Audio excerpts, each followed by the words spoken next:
Hello, welcome to the Delulu and Solulu podcast with your host Shardene and Laura. Good morning.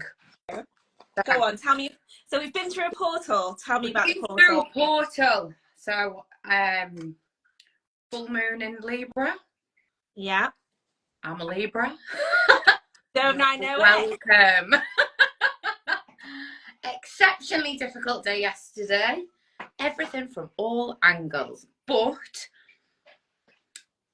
I slept on it. Okay, go on. I think I had you up the wall. I had my sister up the wall. Clients had me up the wall. My poor driving instructor does not get paid enough for the therapy that he gives me. Oh yeah, I forgot you had driving yesterday. Look, I'm so sorry. I've just got to get ready. If you're not watching this, I'm literally getting ready because I've got to be on camera after this. Oh, I'm so excited. Even though I'm on camera now. Do you know what I'm doing? I'm actually, like yesterday I was fuming at myself. Yeah. Because I booked something and I couldn't cancel it, but now I'm glad that it's there. So I very cheekily interjected a reflexology session into my day today. Oh yeah. I feel like it's there. It needs to be there. I feel like I'm going to get like a cleanse. I feel like she's going to pull this last little bit of negative energy that's inside us out of me. So I'm so glad it's there now. So I was like, I've got up early this morning. I've got my client work done. We're doing podcasts now. I'm over everything. We all have little wobbles though, don't we? Like, this is just normal. This is so normal. And this is why today's like podcast, I messaged Shardene and I was like, I need it to be about self-talk, because you've been talking about like, you know, positive self-talk. And I am so gorgeous to myself when things are good. Yeah. When things are bad, I'm not. And it should be even more powerful when things are bad. So my Delulu is, when in my life there is chaos, how do I still talk to myself like I am the luckiest girl in the world? This is my Delulu. Right, okay. So let me just tell you some things. So one, the fact you've started this by saying, oh, you had a wobble. Let me tell you, when I started all this sort of stuff, like the personal development, everything, I thought this was the answer to every single problem ever in my life. I thought I was never going to feel out of sorts again. I'd never have another issue in my life. I'd be literally happy every single day. And it's just not true. Like, the personal development just gives you the tools to get over it, to come to solutions quicker. That's what it's there for. It's not a, oh, this is going to solve everything. So I think this isn't, what I'm going to say is another podcast in itself, but I think you've got to be aware that you have to be your own guru. So don't just blindly follow someone online who says, guess what, I've got all the answers to your financial issues, or I've got all the answers to your relationship issues. Like, you've got to have that discernment to say, well, I'm going to take on what feels like the truth to me, and take it from different people. Just don't have one sole person as your guru. You've got to be your own guru. I think that's really important. But I was thinking about this because not everything in my life goes the way that I want it to do. And there's so many areas where I feel like I want to improve. I want things to flow differently. And one of the things that I say to myself, like, I've only really just caught it. So I don't know how long it's been going on for. But I keep saying to myself, why am I like this? Why am I like when things? That's what I say. I'm like, why are you like this? And that's for me, that's probably the level of negative talk that you're at. But go on. That's way better than things that I used to say. So my self-talk in the past was so horrendous. Like, I found old diaries from when I was in my early 20s, and some of the stuff I'd write about myself is awful. Like, I would never dream of saying it to someone else. So if this is the first time you're tuning into the Delulu and Solulu podcast, you haven't heard any of our previous episodes, because this comes up all the time. Self-talk, how you talk to yourself. It's like the foundation of manifesting, of working on yourself. Like, you need to get this right. So what you say to yourself, your brain's going to take as the truth. So if you tell yourself, like, even things like, oh, I'm so clumsy, your brain goes, cool, let's start dropping things, let's make sure you trip over things. Like, that is a thing. And sometimes you're taking that on from other people. So you might have dropped something once in front of someone and they go, oh, you're so clumsy. And then every time you see them, you remember that they've told you you're clumsy, so you're dead clumsy in front of them. Isn't that insane that one little instance could literally affect the entire course of your life? Unless you're aware of it try as. You've got to be on top of it. So what's helped me with self-talk is, one, recognizing it, like really making sure that I know what I'm saying. And when things are going well, it is easy to say, oh, I'm a lucky girl, oh, everything always works out for me. Like, that is so easy. The times when this is like, the important times to do it is when basically life gets in the way, when you think, what am I going to do here? Like, you have to remember all the stuff that you've done when life felt easy. Like, you've got to apply the same rules. So in terms of self-talk, instead of saying like, why am I always like this, start asking yourself questions like, why am I always successful? Why do things always work out for me? Like, why am I so creative? And your mind goes, oh, because of this, this, and this. And then it focuses on those things instead of reaffirming, why am I always like this? Why am I never on time? Why don't I have the finances that I want to have? No. Why am I so abundant? Why do I always have all the money I need? Do you know what I would really like, and maybe everybody else would as well? Maybe like a little list. Yeah. Like like an emergency toolkit. I would talk when things go wrong. I would love this. Okay. I'd have it somewhere, probably like pinned on my fridge. So when I'm like bashing around having a little mizzo with myself, I can be like, why am I so successful? Exactly. And the other thing as well, which there's a coach that I've done some work with called Amanda Brown. So I'm definitely going to link Amanda. She's so good. I absolutely love the work that she does. But she taught me about EFT. Have you heard of EFT? Tapping. Yeah, tapping. Emotional freedom technique. So you basically just tap. So I think you start doing a karate chop on your hand.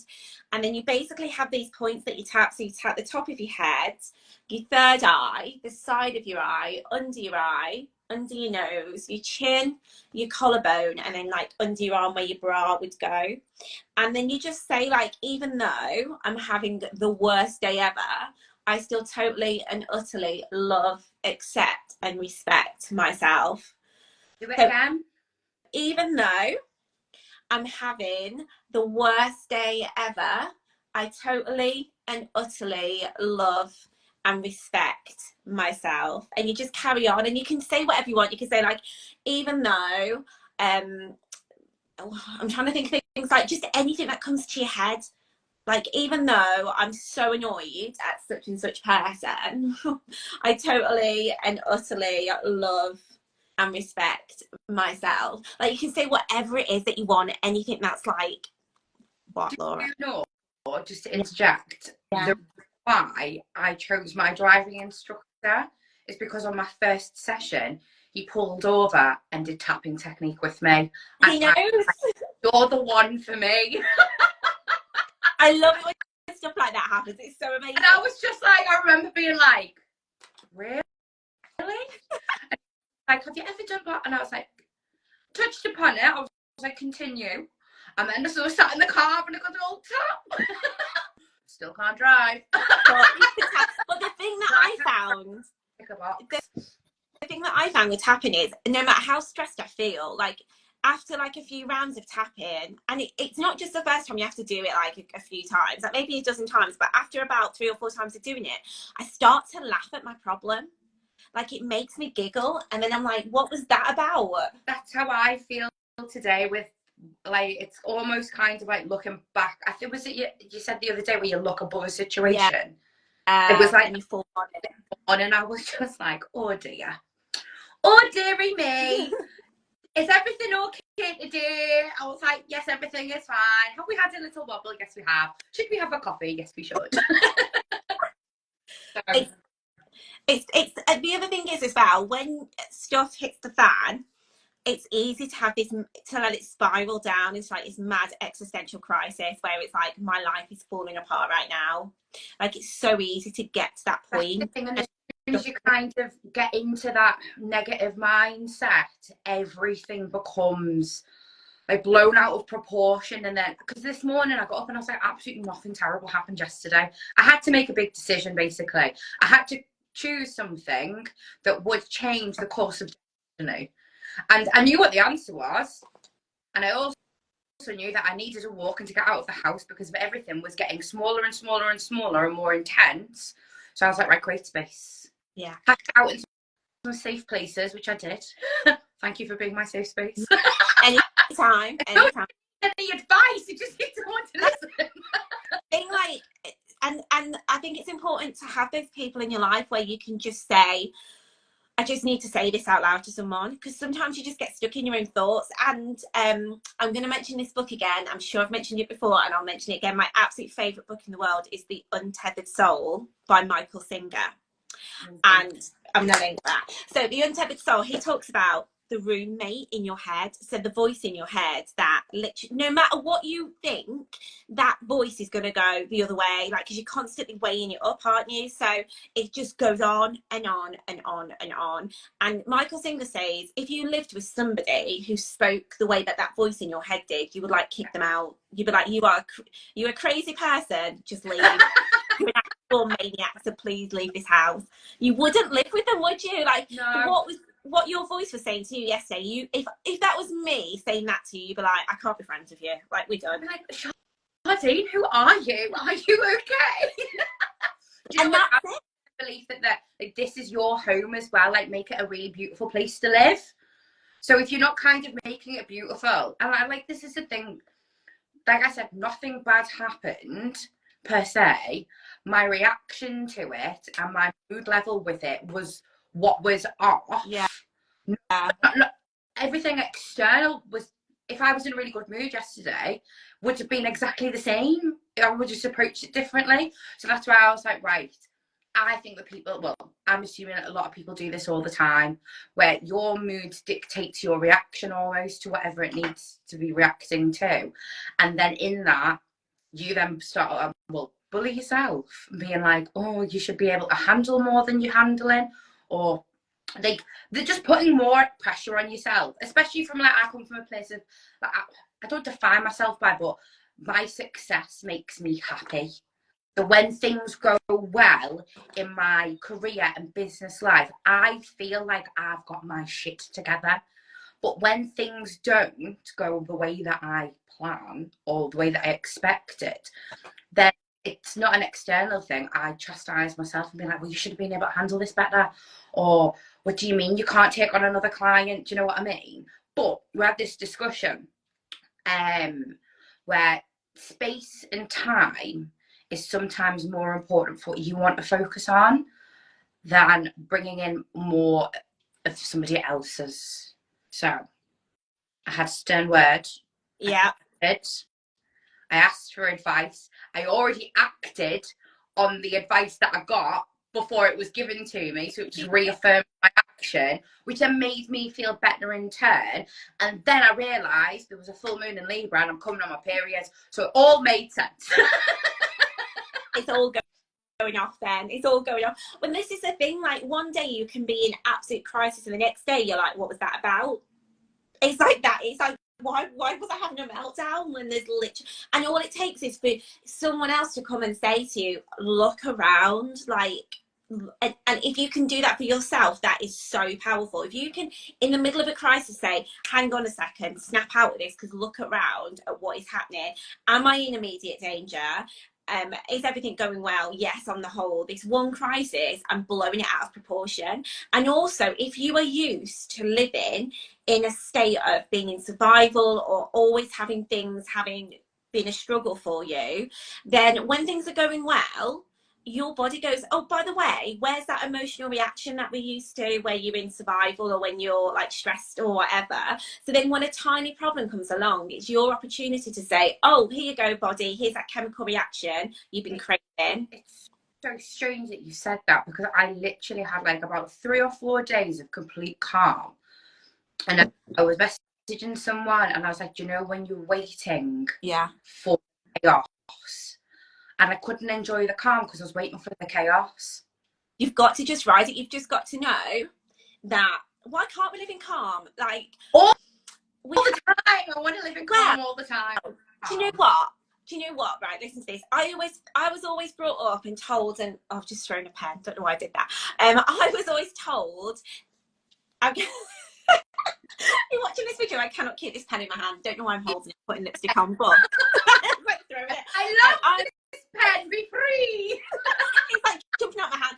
Right. Okay. So I don't even know if I was told, but I don't know where it's come from, but I've always had this idea that there's life's about ups and downs, ebb and flows, right? And what goes up must come down. But who says that? Like, why have I got this belief? Because I read a book by Amanda Francis, which is called, I think it's called Rich as Fuck. I'll link that too. And she says everything's just up and up. Instead of like saying, oh, it's up and downs, everything's up and up. Oh, I like that. So like, why do you expect most of the day everything is up and up? So like, instead of being in this place of calm or whatever it is and you feel amazing and waiting for something to go wrong, why don't you wait for something to get even better? Yeah. Like, the next step isn't that this is all going to fall apart. The next step is, oh, this is going to get better and better. I'm going to get more and more money. I'm going to get happier and happier. I'm going to have more and more opportunity. I'm going to do more and more travel. Like, why are we not thinking that instead? Everything is up and up. I'm here for it. I'm going to link that book. Advice, you know. Especially coming out. Especially what? Especially coming out of my funk. Yeah, there you go. When you're in a funk. Oh my God. The amount of times I say I'm just in a funk. Yeah. I really actually like that word because it kind of, it's a very onomatopoeic. Yeah, and like, you don't have to, it's not like a full blown. All right. Leave me alone. And if someone tells me they're in a funk, I'm like, cool, I got you. Like, I know what that means. This is a nice shade. Oh.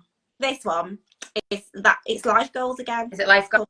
I'm here for goals. Yeah, I love life goals. Oh, yeah. I've gone through my portal. I feel better. Yeah. And I look forward to my resource from you. I love it. So now you're prepared? All right. Beautiful big kisses from my favourite lucky girl. So I did not play the lucky girl yesterday. I did not play the lucky girl game yesterday. I know I did not. Yeah. I did it from a sarcastic point of view, which is not on. So my apologies to the lucky girl syndrome game. Today though, I'm a lucky girl and I'm going to have the luckiest day and I'm so excited. Okay. Starting with this, and I needed this little positive bit of energy because going through the portal, reflected, and now it's like, right, game face on again. Here we are. Let's crack on. Yeah, amazing. So guys, if you don't know what the lucky game is that Laura's talking about, we have lucky girl syndrome where we tell ourselves every day everything's working out perfectly, apart from Laura didn't yesterday, but that's by the by.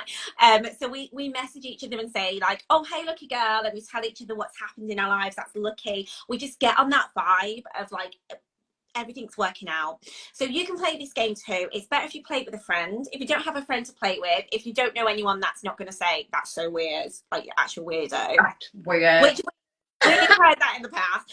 You can play with us, like send us a DM, like send us a message. We definitely want to play. Comment below this video, like let us know like how lucky you are and the lucky things that have happened. And embrace your inner weird because everyone's a weirdo and I'm here for weirdos. Oh yeah, 100%. What's normal? It's not Delulu, then I can't help you. Oh, and also, going forward, we want to help you with your Delulu. So if you've got a Delulu, you want to find a Solulu too, let us know, and we will come up with something to help you make your Delulu Trululu. Yeah, for it. Because I swear, every day is a Delulu. But we get the Solulu, and you know what? All the good stuff comes Trululu. Honestly, it really does. So thanks for listening, and we'll see you on the next episode. The luckiest day ever, and just remember, I'm so sorry about Libra. Right, lucky girls. See you later.